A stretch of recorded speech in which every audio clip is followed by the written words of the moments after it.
Bonjour les amis, heureux de vous retrouver, c'est Yannick Le Graal, j'espère que vous allez bien. Alors aujourd'hui, avant tout, je vais d'abord vous faire passer une petite info qui m'a été envoyée par André.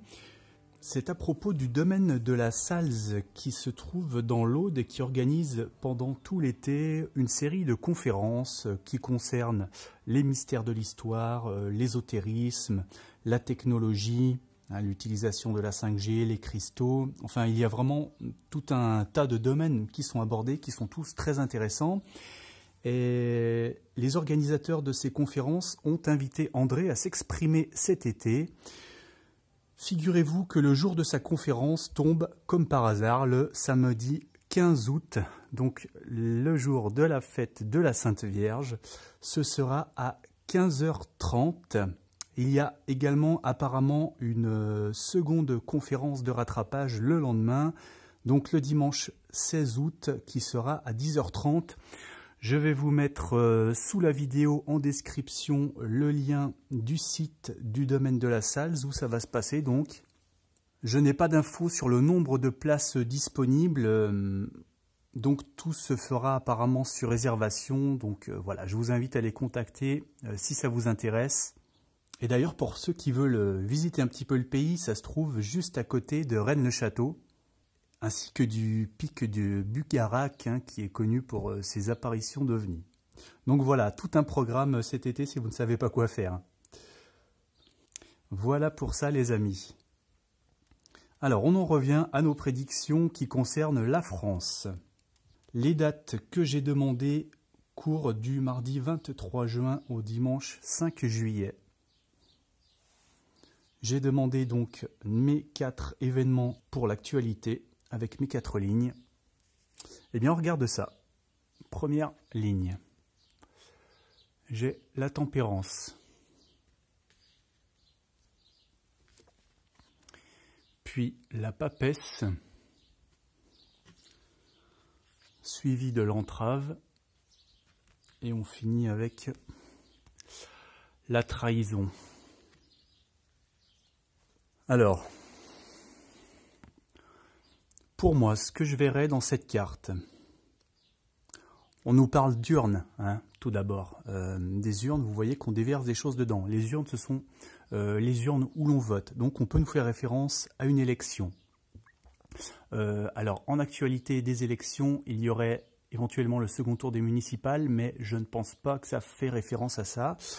Ces urnes, c'est aussi... Vous voyez qu'on transfère quelque chose d'une grosse urne dans une urne plus petite. On pourrait traduire ça par un détournement de fonds. On prend dans le pot commun et on transfère dans des fonds plus petits à des amis, à des gens qui, vous voyez, qui sont très proches de nous, très similaires. Vous commencez peut-être à voir où je veux en venir. Avec la seconde carte... Cette papesse, c'est celle qui cache un mystère, quelque chose qu'on ne peut pas voir, qui est tenu caché encore. C'est une histoire encore trouble, où on a besoin de faire la lumière, on a besoin d'y voir clair. C'est une énigme, et ce peut aussi être de la manipulation.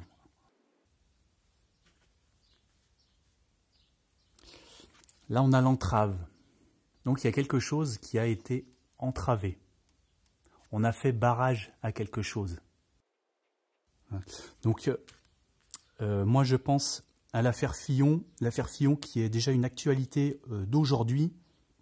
Donc moi je pense que ça ne va pas être simplement une actualité du jour, mais que dans la période que j'ai définie, ça va continuer à faire beaucoup de bruit. Moi je rattache cette ligne à ça.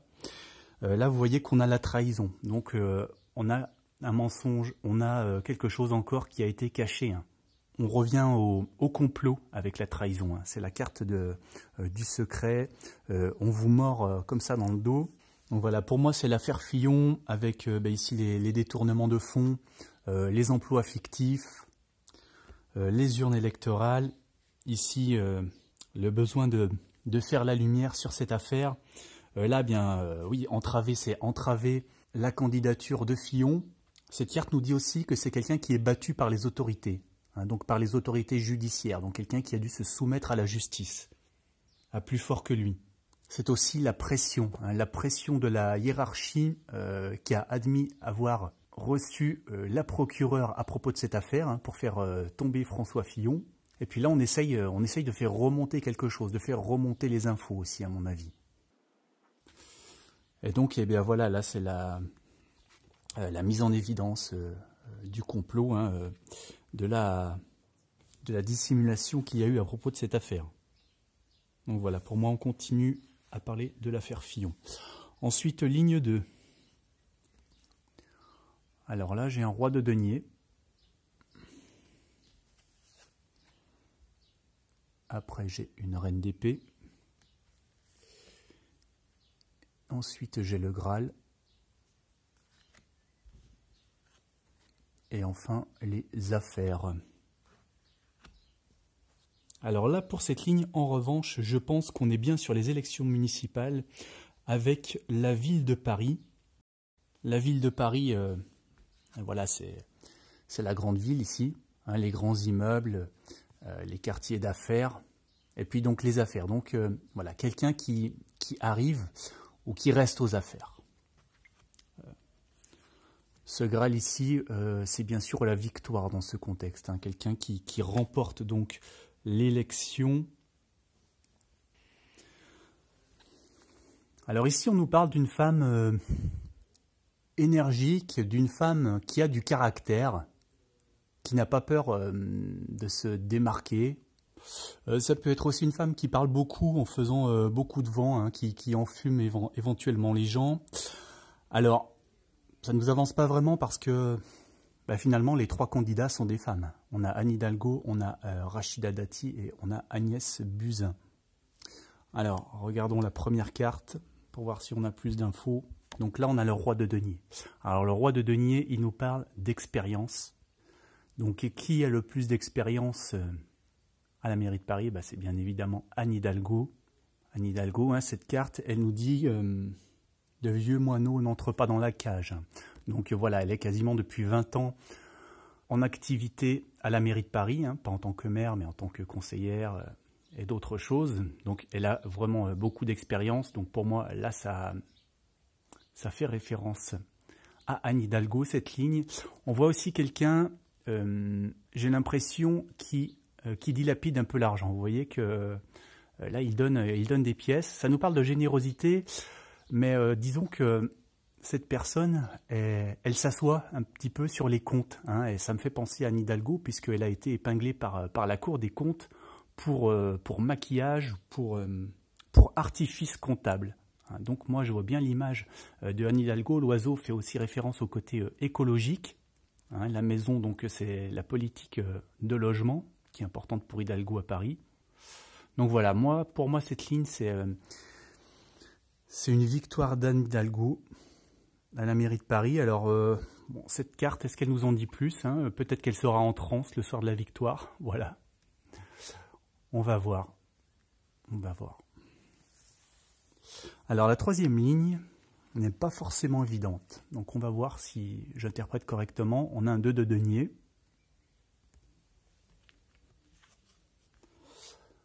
Ensuite, on a l'impératrice.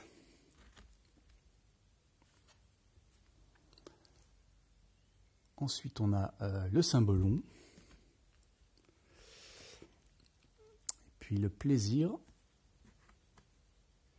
Je dirais que s'il y a un sujet dans cette ligne, c'est peut-être celui des enfants qui sont représentés ici, qui sont accueillis par l'impératrice. Là, on nous parle voilà, d'accueillir des enfants chez soi. On leur ouvre la porte.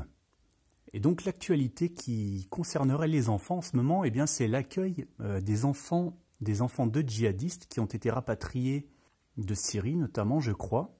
J'ai vu ça aujourd'hui ou hier. Donc peut-être qu'on est encore sur une info autour de ces enfants. La première carte, elle nous parle de contraste, de gens qui se comportent de manière contrastée. Vous voyez que là, on a quelqu'un qui est assez doux, assez affable. Et puis là, on a quelqu'un qui est un peu sournois. Donc on a une histoire de violence, de différence de comportement ici. Une histoire de contraste. Ailleurs, avec le blanc et le noir, le rouge et le vert. Donc on a peut-être l'histoire de gens qui ont vécu dans un contexte de violence. Hein, parce que l'article que j'ai lu à ce sujet parle texto de la violence de leur histoire. Donc effectivement, pour moi, on est peut-être sur ça. Hein.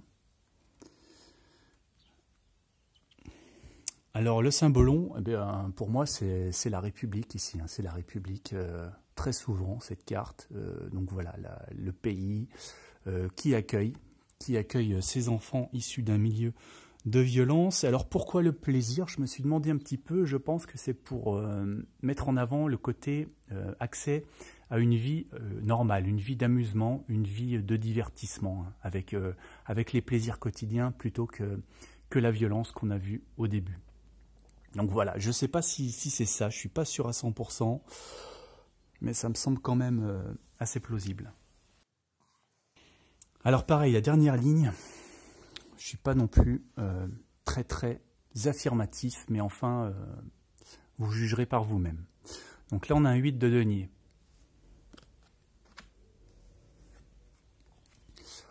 Là, on a le 10 de denier. La reine de glace. Et puis, pour finir, le retard. Ce que j'ai ressenti sur cette ligne, on nous parle encore d'enfants, j'ai l'impression, hein, avec cette carte. Sont des enfants cachés, hein, des enfants qu'on peut chercher. Vous voyez que là, ils sont dans leur cabane, dans les arbres, hein, à l'abri des regards. Donc, dans l'actualité, ça collerait avec la recherche d'Estelle Mouzin, hein, qui a disparu en 2003 et dont Fourniret a avoué le meurtre. Et donc, les recherches ont repris depuis hier. Donc, pour moi, on est là-dessus, je pense. On est là-dessus. Là, cette carte du 8 de denier, eh bien, ce sont des spécialistes, ce sont les experts. Hein. Vous voyez qu'on a des gens qui fouillent, on a des gens qui sont tous oui, spécialistes dans leur domaine, hein, qui sont là pour mesurer, pour compter, pour écrire, pour creuser. Et donc, les gens qui viennent d'entamer les fouilles pour retrouver Estelle Mouzin sont des experts pluridisciplinaires, justement. Hein, il y a de tous les domaines, des archéologues, etc. Donc pour moi, c'est cette image, et en plus, ils sont sur une terre, hein, et les fouilles ont commencé sur les terres de Michel Fourniret, donc moi je pense qu'on est là-dessus. Donc voilà, pour retrouver l'enfant disparu ici. Alors là, la reine de glace, ça m'évoquerait sûrement la mère ou les parents, ben voilà, qui ont le cœur brisé, hein, la tristesse des parents pour cette affaire. Et alors à la fin, le retard. Donc le retard, j'ai tout de suite pensé bien au retard, à la longueur de cette affaire, hein, au long délai d'attente, puisque ça date de 2003 maintenant. Donc il y a 17 ans qu'Estelle a disparu, que l'enquête traîne, va de fausse piste en fausse piste comme ça. Donc voilà. Est-ce que c'est simplement ça, ou est-ce que en plus ce retard, il peut nous parler d'échec, il peut nous parler de déception. Donc est-ce qu'il nous parle de l'échec des fouilles? Ça pourrait, mais alors si les fouilles étaient un échec, pourquoi on aurait la mère ici qui est triste? Je pense que c'est plutôt la référence à la longueur de l'histoire qui traîne qu'à l'échec des fouilles, qui risque donc plutôt d'être fructueuse. Je sais pas, c'est compliqué là, par rapport à l'ambiguïté de la dernière carte. Donc voilà mes interprétations. Je verrai s'il est nécessaire que je revienne en détail dessus avec un zoom voyance. Sur ce, bien, merci beaucoup. Mettez le petit pouce pour montrer que vous avez aimé la vidéo, et puis abonnez-vous. Et puis si vous en avez le cœur, vous pouvez me soutenir également.